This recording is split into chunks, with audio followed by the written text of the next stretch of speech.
ہجوم کی چیخ و پکار سے لاتعلق اپنی موت سے بے پرواہ خدا کے حضور رکوع و سجود میں مصروف تھے۔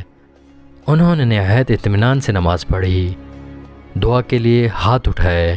کوئی نہیں بتا سکتا، تاریخ بھی خاموش ہے کہ انہوں نے خدا سے کیا دعا مانگی۔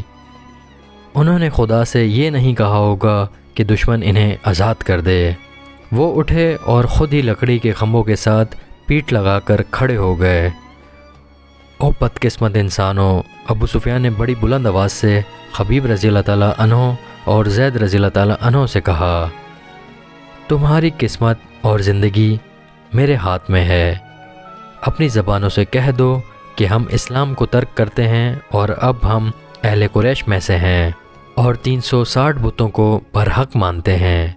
یہ اعلان کر دو اور اپنی زندگیاں مجھ سے واپس لے لو، اگر نہیں تو موت کو گلے لگا لو۔ یہ بھی سوچ لو کہ تمہاری موت آسان نہیں ہوگی۔ اے باطل کے پجاری ابو سفیان، زید رضی اللہ تعالیٰ عنہ کی آواز گرجی، ہم لعنت بیچتے ہیں پتھر کے ان بتوں پر جو اپنے اوپر بیٹھی ہوئی مکھی کو بھی اڑا نہیں سکتے۔ ہم لعنت بیچتے ہیں عزا اور ہبل پر جو تمہیں اگلے جہان دوزخ کی آگ میں پھینکیں گے۔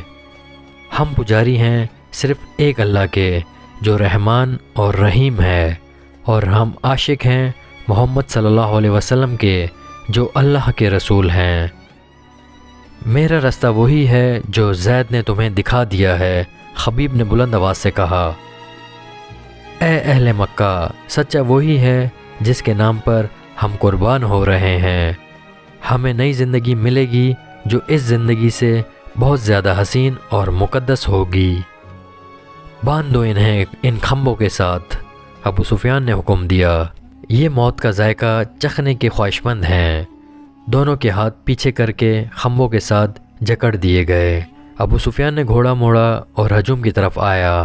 عزا اور ہیبل کی قسم، ابو سفیان نے بلند آواز سے ہجوم سے کہا، میں نے اپنے قبیلے میں کوئی ایک بھی ایسا نہیں دیکھا جو اپنے سردار پر اس محبت اور اثار سے جان قربان کرنے کے لیے تیار ہو جس طرح محمد صلی اللہ علیہ وسلم کے پیروکار اس کے نام پر فدا ہوتے ہیں۔ ہند اپنے گھوڑے پر سوار کچھ دور کھڑی تھی۔ اس کے قریب اس کے چند ایک غلام کھڑے تھے۔ ایک غلام نے اپنے آقاؤں کو خوش کرنے کے لیے جوش کا ایسا مظاہرہ کیا کہ برچھی تان کر دونوں قیدیوں کی طرف کسی کے حکم کے بغیر بڑی تیز دوڑا اور کھمبے سے بندھے زید رضی اللہ تعالیٰ عنہ کے سینے پر برچھی کا اتنا زوردار وار کیا کہ برچھی کی انی زید کی پیٹھ سے باہر نکل گئی اور زید بن دسنا رضی اللہ تعالیٰ عنہ فوراً شہید ہو گئے۔ اس غلام نے سینہ تان کر ہجوم کی طرف خراج تحسین کی توقع پر دیکھا، لیکن ہجوم کچھ اور ہی قسم کا شور بلند کرنے لگا۔ تماشائی کہتے تھے کہ یہ کوئی تماشا نہیں ہوا، یہ مسلمان اتنی آسان موت کے قابل نہیں، ہمیں کوئی تماشا دکھاؤ، قتل کر دو اس غلام کو جس نے ایک مسلمان پر اتنا رحم کیا کہ اسے اتنی جلدی مار ڈالا۔ ہند نے دبی آواز میں کہا۔ کئی آدمی تلواریں اور برچھیاں لہراتے اس غلام کی طرف دوڑے، لیکن بہت سے آدمی دوڑ کر ان آدمیوں اور غلام کے درمیان آ گئے۔ خبردار، پیچھے کھڑے رہو، ایک آدمی نے جو گھوڑے پر سوار تھا للکار کر کہا۔ عربی خون اتنا بزدل نہیں کہ دو آدمیوں کو باندھ کر مارنے کے لیے قریش کا پورا قبیلہ اکٹھا ہو گیا ہے۔ خدا کی قسم، ابو سفیان کی جگہ اگر میں ہوتا تو ان دونوں آدمیوں کو آزاد کر دیتا۔ یہ ہمارا خون ہے اور یہ ہمارے مہمان ہیں، ہم ان سے میدان جنگ میں لڑیں گے۔ اور یہ سب کہنے والا خالد تھا۔ یہ ٹھیک کہتا ہے، ہجوم میں سے کئی آوازیں سنائی دیں۔ دشمن کو باندھ کر مارنا عرب کی روایت کے خلاف ہے۔ تماشائیوں کے ہجوم میں سے بے شمار آوازیں ایسی سنائی دے رہی تھیں جو کہتی تھیں کہ ہم تماشا دیکھیں گے، ہم دشمن کو اس طرح ماریں گے کہ وہ مر مر کے جیے۔ تھوڑی دیر بعد تماشائیوں کا ہجوم دو حصوں میں بٹ گیا کہ ایک گروہ خبیب رضی اللہ تعالیٰ عنہ کے قتل کے خلاف تھا، اسے وہ عرب کی روایتی بہادری کے منافی سمجھتا تھا، اور دوسرا گروہ